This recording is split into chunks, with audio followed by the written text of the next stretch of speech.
I remember the sound first. A wet, hungry kind of kiss. Too loud for a workplace. Too desperate for strangers. I had come to surprise him with lunch. I was 8 months pregnant, carrying his child, carrying our future in my hands like something fragile. But when I opened the door to his office, I found him carrying someone else. Her hands tangled in his hair, his mouth devouring hers. Papers scattered, tie loose, shirts untucked. I froze. My heart didn't just break, it detonated. When I whispered his name, they turned. Her smile was slow, smug. His was cruel. I said, "How could you?" And before I could take another breath, she lunged. Nails against my skin. A sharp kick against my swollen belly. I gasped. The air left my lungs. And he laughed. The man I thought loved me, the father of my child. He laughed while I clutched my stomach, fighting to stay on my feet. That's when the door opened, and everything changed. But I need you to understand, I didn't get here blindly. There had been signs. The late nights, the turned-over phone, the new cologne he never wore for me. I asked questions. He lied smoothly. Always just enough truth to make me doubt myself. Always just enough charm to make me feel paranoid for asking. But a woman knows. I had already started digging.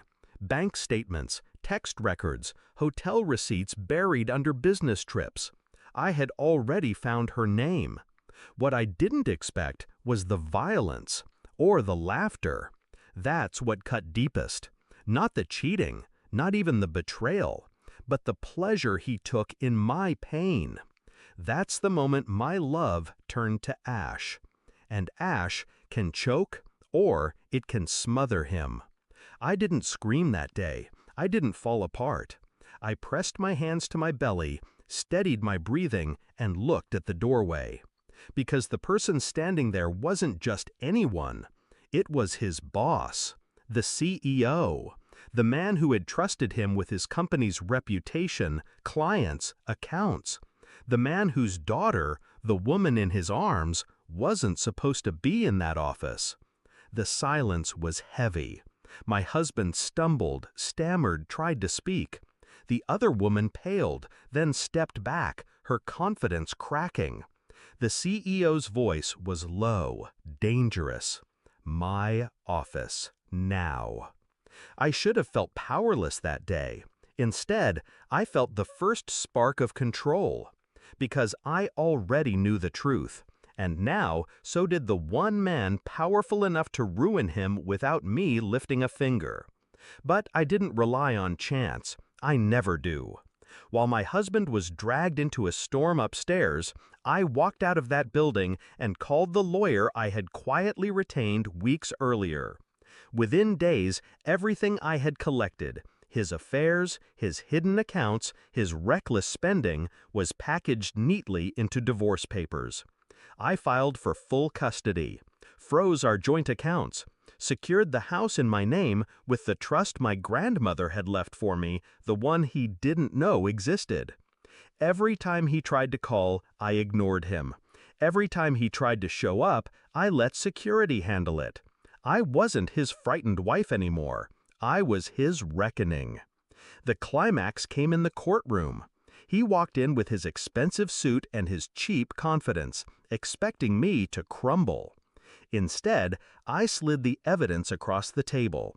Emails, photos, transactions, witness statements from employees who'd seen them together in his office long before I walked in.